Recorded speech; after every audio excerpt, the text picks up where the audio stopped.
What is the message, क्या संदेश है, व्हाट इज द मैसेज, क्या संदेश है of the story red rape. अच्छा, रेड रेप नामक कहानी का क्या संदेश है, रेड रेप नामक कहानी का क्या संदेश है, ये रेड रेप नामक कहानी क्या संदेश देना चाहती है। हालांकि एमपी बोर्ड में नहीं पूछे जाते ऐसे क्वेश्चन, लेकिन फिर भी पढ़ लो कि इन द रेड रेप में द स्टोरी कन्वेज, ये कहानी देती है, ये कहानी कन्वे करती है, कहानी देती है दैट, क्या संदेश देती है कि मटेरियलिस्टिक थिंग, भाई साहब भौतिकवादी चीजें, जैसे 10th क्लास में था ना बॉल पोइम, मटेरियलिस्टिक थिंग्स, ये जो भौतिकवादी चीजें हैं, नेवर ब्रिंग इनर जॉय, कभी भी आंतरिक शांति नहीं लेकर आती है। तुम्हारी तीसरी पोइम में भी तो यही बातें थी, thing of beauty inner Joy लेकर आती है, मटेरियलिस्टिक वस्तु नहीं, कि मटेरियलिस्टिक थिंग्स, ये भौतिकवादी चीजें नेवर, ये भौतिकवादी चीजें नेवर ब्रिंग इनर जॉय, कभी भी इनर जॉय नहीं लाती, कभी भी आंतरिक सुख नहीं लेकर आती। Only love and respect do, केवल प्रेम और सम्मान ही आंतरिक सुख दे सकता है।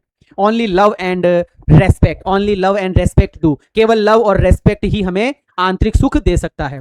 काइंडनेस एंड कंपेशन, प्रेम और स्नेह, दयालुता और स्नेह, kindness and compassion can bring the change. भैया काइंडनेस और कंपेशन ही, काइंडनेस और कंपेशन ही, दयालुता और सद्भावना he can bring the change, बदलाव ला सकता है इन एटीट्यूड ऑफ पीपल, लोगों के जीवन में, लोगों के एटीट्यूड में। अगर लोगों के एटीट्यूड में परिवर्तन लाना है, लोगों के जीवन में अगर परिवर्तन लाना है, तो उनको लव, काइंडनेस, कंपेशन, है ना, सिंपैथी, इंपैथी, कंपेशन, ये सब देना चाहिए। उससे उनके एटीट्यूड में, उनके दृष्टिकोण में चेंज आ जाता है। एक बार फिर से, in the red rape the story convey that, ये कहानी संदेश देती है कि मटेरियलिस्टिक थिंग्स, भौतिकवादी चीजें, नेवर ब्रिंग इनर जॉय, कभी भी इनर जॉय नहीं लेकर आती, केवल लव एंड रेस्पेक्ट डू, केवल प्रेम और स्नेह ही ला सकता है। काइंडनेस एंड कंपेशन, काइंडनेस और जो कंपेशन है, कैन ब्रिंग द चेंज, परिवर्तन ला सकता है in the attitude of people, in the attitude of people, लोगों के नजरिए में परिवर्तन ला सकता है।